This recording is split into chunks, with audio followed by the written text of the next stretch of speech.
Bismillahirrahmanirrahim. Hello students, Assalamu alaikum. Today we are going to discuss in this class the second part of Sir Alexander Fleming from The Hero.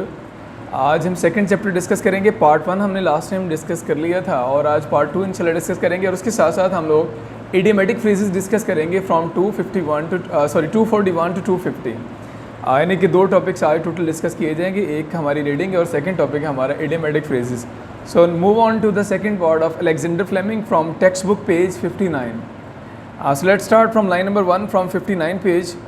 Alexander Fleming was born on a farm near Darwell. Darwell के नज़दीक एक farm house पे इन Ayrshire के अंदर on August 1881 6 August 1881 Ayrshire के शहर और डार्वल कस्बे के अंदर पैदा हुआ Alexander Fleming. He was the youngest of a family of 8 अफराद में सबसे छोटा था। His father died when he was 7 years old, 7 साल की उम्र थी जब आपके वालिद की डेथ हुई। And his eldest brother Hugh took over the management of the farm, और उसके सबसे बड़े भाई ने जो खेतों का इंतज़ाम था वो संभाल लिया। Alexander was then still going to the village school. Alexander तब अभी तक स्कूल जाने वाला बच्चा था। एट 10 जब उम्र 10 साल हुई, he went to the Darvel school चला गया and stay till he was 12, और वहाँ पर वो 12 साल तक रहा, यानी 12 साल तक वो ज़ेर तालीम रहा। That was the age limit, और यही उसकी वो उम्र थी। The question was then discuss, और फिर ये सवाल था whether he should continue his education, कि तालीम उसको जारी रखनी चाहिए और go back to the land, या वापस खेतों पे काम करना चाहिए। It was decided to keep him at school, और फैसला किया गया कि उसकी स्कूलिंग जो है वो चलती रहनी चाहिए। And he went to Kilmarnock academy, और इसके बाद उसने किल्मरनॉक एकेडमी ज्वाइन की एट 14 बरस की उम्र में। He went to London and for the next 2 years he studied at the Regent Street Polytechnic. अगले कुछ साल, अगले 2 साल जो था वो रीजेंट स्ट्रीट पॉलीटेक्निक इंस्टीट्यूट के साथ जुड़ गया। 3 of his brothers were already in London, 3 भाई पहले ही लंदन में थे। व्हेन ही अराइव, जब आप लंदन पहुँचे, one of them Thomas had studied medicine eight Glasgow university. एक भाई थॉमस जो था वो ग्लासगो यूनिवर्सिटी से तिब की तालीम हासिल कर रहा था। एंड वाज अ क्वालिफाइड ऑक्लिस्ट, और साथ साथ वो माहिर चश्म भी बन रहा था। द अदर 2 बिकेम ऑप्टिशियंस, बाकी जो 2 भाई थे वो भी मेडिकल फील्ड से ताल्लुक़ रखते थे और वो दोनों ऑप्टिशियन थे, यानी एनेक्सास थे। And back in Scotland one of his sister married at Darvel doctor, और आपकी एक बहन जो थी उसकी शादी हुई थी डार्वल से एक डॉक्टर के साथ। And another a veterinary surgeon, और एक दूसरी बहन की शादी हुई थी एक वेट सर्जन के साथ। यानी दोनों बहनों की शादियां भी मेडिकल फील्ड के अंदर ही डॉक्टरों के साथ हुई, और बाकी तीनों भाई भी डॉक्टरी के साथ पेशे से मुंसलिक थे। Flemings born on the land, Fleming ज़िम्मेदार घराने में पैदा हुआ, पर बिकमिंग अ मेडिकल फैमिली, और अब ये फैमिली, ये सारा घराना जो था वो तिब्बी घराने के अंदर मुंतकिल हो रहा था। But when Alexander left the polytechnic, लेकिन जब अलेक्जेंडर ने पॉलीटेक्निक इंस्टीट्यूट को छोड़ा एट 16 साल की उम्र, he was to take a job as a clerk in a shipping firm, एक जहाजरान कंपनी के अंदर एक क्लर्क की जॉब कर ली इन लीडन हॉल स्ट्रीट के इलाके में। There was not enough money for him to study for a profession of trade, आपके पास इतना पैसा नहीं था कि कोई पेशा वाराना तालीम हासिल कर सकते हैं। Fleming work in a Leadenhall street for 4 years, 4 साल तक काम किया लीडन हॉल स्ट्रीट के अंदर। Then at 20 he received a share in legacy, फिर वरासत के अंदर आपको हिस्सा मिला। इट वॉज नॉट लार्ज, ये ज़्यादा नहीं था, but enough for him to train for a career with a better prospect, लेकिन इतना था कि बेहतर इम्कानात के साथ एक नया करियर चूज़ कर सकता था। His brother Thomas was then in Harley Street, आपका भाई थॉमस उस वक्त हार्ले स्ट्रीट में था। And according to Fleming himself, my brother Thomas pushed me into medicine, कि उसके भाई थॉमस ने ही उसको असल में मेडिसिन की फील्ड के अंदर धकेला, यानी उसने उसको मोटिवेट किया इस फील्ड के अंदर आने के लिए। There were 12 medical schools in London, London में 12 मेडिकल स्कूल थे उस वक्त। And Fleming knew nothing about any of them, और फ्लेमिंग को किसी एक भी अदारे के बारे में इल्म नहीं था।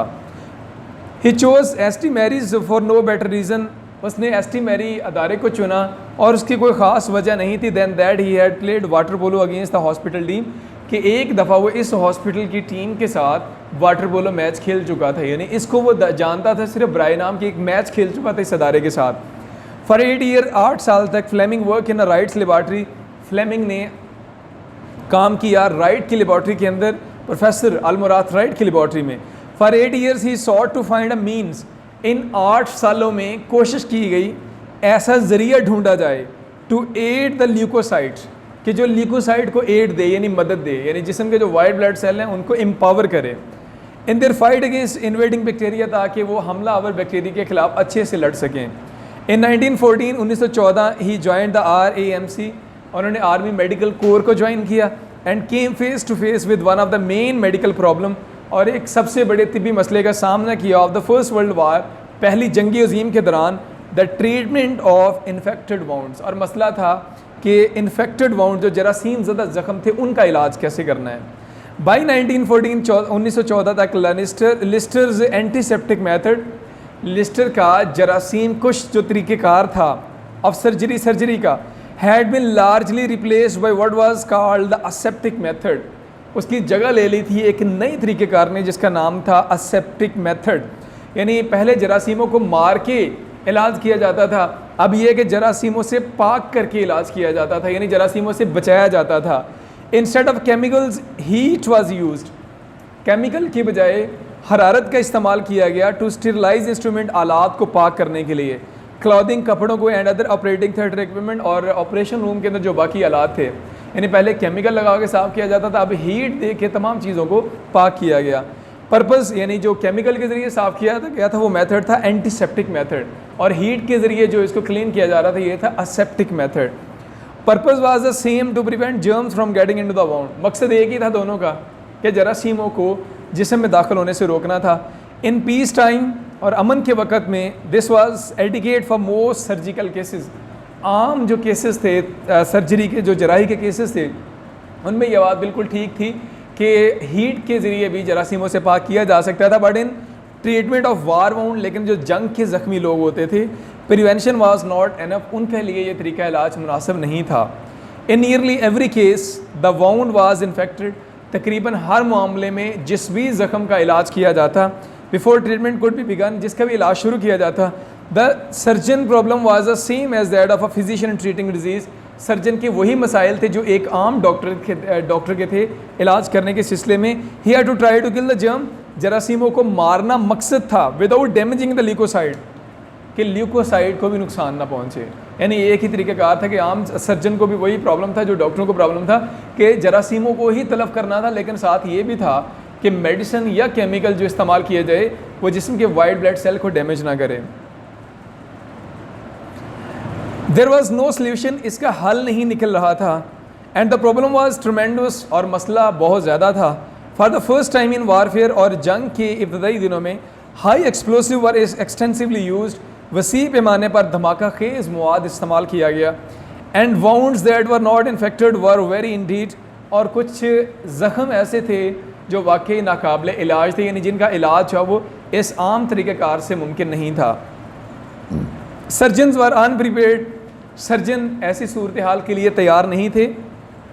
Thanks to antiseptic and aseptic method, और जरासीम कुश अद्वियात का तरीका और जरासीम से पाक रखने के तरीक़ेकार का शुक्रिया। Infection in surgical cases had become the exception instead, कि दोनों तरीक़ेकार की मदद से जरासीम जो थे उनको मारा जा रहा था। Now it was the other way about again, और अब सोचने का अंदाज़ भी थोड़ा चेंज हो रहा था, यानी कि बीमारियों का इलाज मुमकिन है, ये सोचने का तरीक़ेकार जो था ये भी चेंज हो रहा था। We have in the war gone back to all the septic infections of the middle ages, said the director general of the army medical service. और जंग अज़ीम के दौरान ही आर्मी मेडिकल सर्विस के, आर्मी मेडिकल कोर के director general surgeon ने कहा था, we have in the war gone back to all the septic infections. अब जंग के अंदर, अब इस जंग के अंदर, जरासीमों के खिलाफ जंग के अंदर उस लेवल पर पहुंच चुके हैं कि वो तमाम तरीक़ेकार जो कुरून वस्ता के अंदर अपनाए जाते थे वो हमने छोड़ दिए हैं, यानी अब हम नए तरीक़ेकार की तरफ बढ़ रहे हैं। Medical officers treated infected wound by the only method they knew, medical officer सिर्फ उन तरीक़ेकार के ज़रिए इलाज कर रहे थे जो वो जानते थे, विद केमिकल एंटीसेप्टिक, और वो तरीक़ेकार थे ज़्यादातर जरासीम कुश अद्वियात का इस्तेमाल। They applied carbolic acid, iodine and other chemicals to open wound, खुले ज़ख्मों के ऊपर आयोडीन का इस्तेमाल किया जाता, केमिकल्स का और कार्बोलिक एसिड का इस्तेमाल किया जाता, in an attempt to destroy as many germ as possible, ताकि ज़्यादा से ज़्यादा जरासीमों को मारा जा सके। They could not destroy all the germs, लेकिन फिर भी सारे जरासीम जो थे वो तलफ नहीं होते थे, but thought that if only some were killed it would be better than none, लेकिन ये सोचा जाता था कि चलो सारे नहीं तो कुछ जरासीम जो है उनको तो मार लिया जाता है और यही काफ़ी है। मीनवाइल, इसी दौरान Fleming, a medical officer himself was still working with his old chief Sir Almurad Wright. अभी तक फ्लेमिंग अपने चीफ यानी पुराने उस्ताद अल्मुराद राइट के साथ काम कर रहा था and had made a clonal in the army medical officer, और पहली जंग अजीम के दौरान आर्मी के अंदर कर्नल भी बना दिया गया था and had set up a research laboratory at Boulogne, और बोलोन के नज़दीक आपने यानी फ्लेमिंग ने एक अपनी रिसर्च लेबॉर्ट्री भी कायम कर ली. There with the help of Fleming, वहाँ पर फ्लेमिंग की मदद के साथ he set to work to tackle the problem of wound infection. आप काम कर रहे थे यानी अल्मुराद का काम चल रहा था फ्लेमिंग के साथ वाउंड इन्फेक्शन, ज़ख्मों के इन्फेक्शन के ऊपर. राइट एंड फ्लेमिंग डिस्कवर्ड, दोनों ने मिलकर ये डिस्कवर किया that treatment being used was doing more than good, कि जो इसका फ़ायदा है इस तरीक़ेकार का वो नुकसान से यानी नुकसान ज़्यादा हो रहा है और फ़ायदा कम हो रहा है इसका. Each of the chemical antiseptic was more harmful to the leukocyte than to the germ. तमाम जो जरासीम कुछ अद्वियात थी जो केमिकल थे उसका असर ये था कि वो वाइट ब्लड सेल को ज़्यादा डैमेज कर रहे थे और जरासीमों को कम मार रहे थे. एंड इन सम केसेस, और बाज़ औक़ात antiseptic actually help the germs to grow and multiply. बाज़ औक़ात ऐसा भी हो रहा था कि ये केमिकल सपोर्ट कर रहे थे जरासीमों को कि वो मल्टीप्लाई हो रहे थे और ज़्यादा ग्रो कर रहे थे. And Wright and Fleming both insisted that the method was basically wrong, और दोनों ने ये नतीजा निकाला कि ये तरीक़ाकार जो है ये गलत है. That the surgeons aim should be not so much to kill the germ, कि सर्जन का मकसद जरासीमों को मारने से ज़्यादा with an outside agent has to help the leukocyte to do their natural germ killing work, बजाय इसके कि सर्जन को ऐसी मेडिसिन बनाए, ऐसी मेडिसिन इंजेक्ट करे जो डायरेक्ट जरासीमों को मारे. उससे बेहतर ये कि ऐसी चीज़ अपनाई जाए कि ल्यूकोसाइड को जो हेल्प करे और ल्यूकोसाइड खुद जो है वो फाइट करें जरासीमों के खिलाफ. Experiments were made with different chemical, मुख्तलिफ केमिकल के साथ एक्सपेरिमेंट किए गए and one after another became fashionable, और एक के बाद दूसरा तरीक़ाकार जो था वो रवाज बदलता गया. And then give way to the next, और उसके बाद अगला, उसके बाद अगला, यानी एक के बाद दूसरा तरीक़ाकार इस्तेमाल किया गया. And at the end of the war, और जब पहली जंग अजीम ख़त्म हुई which had killed about 7 million man, जिसने तकरीबन 70 लाख लोगों की जान ली, the problem was still unsolved. इस जंग के अख्ताम तक अभी भी मसला हल नहीं हुआ था. फ्लेमिंग नाउ 37, अब फ्लेमिंग की एज 37 हो चुकी थी. Went back to S T Mary's, दोबारा एस टी मैरी गया एंड कंटिन्यूड रिसर्च, और अपनी तहकीक जारी रखी. And in 1922 he discovered an antiseptic, और 1922 में एक ऐसी जरासीम कुछ दवाई ढूंढ निकाली. Not a chemical like carbolic acid, जो कार्बोलिक एसिड की तरह कीमियाई दवाई नहीं थी, बट अ नेचुरल एंटीसेप्टिक, लेकिन एक कुदरती एक दवाई थी जरासीम कुछ मैन्युफैक्चर्ड बाय द बॉडी, और ये दवाई वो थी जो जिस्म खुद तैयार करता था. He made the discovery by what he modestly called an accident, और ये उसकी जो तहकीक थी, ये जो उसका प्रोजेक्ट जो उसने तहकीक निकाली, वो कहता था कि ये बाय एक्सीडेंट इत्तेफाकन ये सामने आई है. He was suffering from catarrh and began to examine, उसको ठंड लगी थी and began to examine his own nasal secretion, नज़ला ज़ुकाम हुआ था उसको, और अपने ही नज़ला ज़ुकाम के ऊपर उसने रिसर्च शुरू कर दी. इन दीज सिक्रेशंस, और इसी नज़ला ज़ुकाम की जो रतूबतें थी, ही डिस्कवर्ड अ सब्सटेंस, उसने इनके अंदर एक ऐसा मादा ढूंढ निकाला दैट डिस्ट्रॉयड माइक्रोब्स, कि जिसके अंदर सलाहियत थी जरासीमों को मारने की. ऑन द कल्चर प्लेट के ऊपर उसने इसके ऊपर एक्सपेरिमेंट भी किया. ही कॉल्ड इट लाइसोजाइम, और आपने ये जो मादा था, ये जो दवाई ढूंढ निकाली जो जरासीम कोश थी, इसको लाइसोजाइम का नाम दिया. Lysozyme prove to be of little practical use in the treatment of disease, और बीमारियों के इलाज में इस लाइसोजाइम ने बड़ी थोड़ी मदद की. But the discovery was of considerable importance, लेकिन ये तहकीक, ये जो दरियाफ़त थी, ये बड़ी अहमियत वाली थी. For it was the forerunner of penicillin, क्योंकि ये पेंसिलिन की पेश रो साबित हुई. यानी अब एक ऐसी मेडिसिन बन चुकी थी जो जिस्म के वाइट ब्लड सेल को डैमेज नहीं करती थी, लेकिन इलाज करती थी, चाहे वो इलाज सुस्त ही क्यों नहीं था. Lysozyme was not a chemical but a natural antiseptic, ये कोई कीमियाई अद्वियात नहीं थी बल्कि एक कुदरती तरीक़ेकार था. एंड अनलाइक केमिकल एंटीसेप्टिक, और बाकी जरासीम कुछ तरीक़ेकार की बदौलत निस्बत इट डिस्ट्रॉयड जर्म्स, इसने जरासीमों को मारा. And yet had no harmful effect on the leukocyte, लेकिन इसका ल्यूकोसाइड के ऊपर कोई बुरा असर नहीं पड़ा. It was in fact the first antiseptic discovered that was harmless to the cells of the body, ये पहली जरासीम कुछ दवाई थी जो जिस्म के वाइट ब्लड सेल के लिए नुकसानदेह नहीं थी. पेंसिलिन वाज द सेकंड, और इसके बाद अगली जो दरियाफत थी वो पेंसिलिन थी. Discovery of lysozyme didn't bring Fleming popular, lysozyme की दरियाफत ने फ्लेमिंग को कोई शोहरत नहीं दी. But it raised his position in the world of science, लेकिन साइंस की दुनिया में इसका रुतबा जो था वो बुलंद कर दिया. Medical profession began to pay more attention to what he said, इसने जो कहा मेडिकल फील्ड से ताल्लुक़ रखने वाले लोगों ने उसको अहमियत देना शुरू कर दी। And at this time he had quite a lot to say on the subject, और इस मौजू पर इसके पास कहने के लिए बहुत कुछ था। That had occupied his mind ever since the first world वार, जो बातें उसके दिमाग में जंग अजीम अव्वल के दौरान से चली आ रही थी। यानी ऐसा तरीक़ाकार ढूंढना है जो जरासीमों को मारे लेकिन वाइट ब्लड सेल को डैमेज ना करे। Chemical antiseptics were fashionable again, दोबारा से कीमियाई जरासीम को तरीक़ाकार रवाज पा गया। And Fleming once more reminded doctors of the greater importance of the natural defence of the body, और साथ ही फ्लेमिंग ने डॉक्टरों को बताया कि जिस्म का जो कुदरती मदाफ़ती निज़ाम है उसकी कैसे हेल्प की जा सकती है। इसके साथ ही हमारा जो सेकंड पोर्शन है टेक्स्ट का वो कंप्लीट होता है। कुछ इंपॉर्टेंट वोकैबुलरी वर्ड्स यूज़ किए गए हैं। पेज 59 पे फर्स्ट पैराग्राफ के अंदर कोई ख़ास वर्ड यूज़ नहीं किया गया, एक वर्ड मैनेजमेंट आया, उसका मतलब इंतज़ाम करना होता है। सेकंड पैराग्राफ की लाइन सेकंड के अंदर वर्ड ऑक्लिस्ट यूज़ किया गया। ऑक्लिस्ट कहते हैं बेटा माहिर चश्म को, यानी आई स्पेशलिस्ट जो होता है। और लाइन 3 के अंदर सेकंड पैराग्राफ वर्ड यूज़ किया गया ऑप्टिशन, इसका मतलब होता है एनेक्स साथ, यानी मेडिकल की फील्ड से रेलिवेंट ये भी शोबा। और इसके अलावा पैराग्राफ नंबर 3 और पैराग्राफ 3 की सेकंड लाइन में वर्ड आ रहे हैं लिगेसी, इसके मतलब होता है वरासत, यानी जो चीज़ विरसे में पेरेंट्स की तरफ से जो चीज़ मिलती है बंदे को। और प्रॉस्पेक्ट लाइन नंबर 3 के अंदर थर्ड पैराग्राफ की लाइन 3, प्रॉस्पेक्ट का मतलब होता है इम्कानात। पैराग्राफ 4 के अंदर फ्रेज़ आ रही है no better reason, no better reason, कोई ख़ास वजह नहीं थी। और इसी तरह पैराग्राफ नंबर 5 वर्ड यूज़ किया जा रहा है इन्वेडिंग बैक्टीरिया। इन्वेड का मतलब होता है हमला करना, बाहर से किसी चीज़ का हमला करना, ठीक है। और इसके बाद पैराग्राफ 5 के अंदर ही वर्ड यूज़ किया जा रहा है इन्फेक्टेड फाउंड्स। इन्फेक्टेड वाउंड्स मतलब जरासीम कुछ जो चीज़ें होती हैं। और पैराग्राफ नंबर 6 एंटीसेप्टिक मेथड, दो मेथड्स इसमें डिस्कस किए गए, एंटीसेप्टिक और असेप्टिक। एंटीसेप्टिक मेथड वो तरीक़ाकार जिसमें जरासीम को दवाई के ज़रिए इलाज किया जाता है, केमिकल के ज़रिए। असेप्टिक मेथड जिसमें जरासीमों को से महफूज करके इलाज, यानी हरारत का इस्तेमाल करके जरासीमों को मारा जाए, असेप्टिक मेथड। और केमिकल के ज़रिए जरासीमों को मारा जाए तो एंटीसेप्टिक मेथड। और सर्जिकल केसेस मतलब जराही के जो मामलात हैं। और प्रिवेंशन वर्ड है बचाव करना।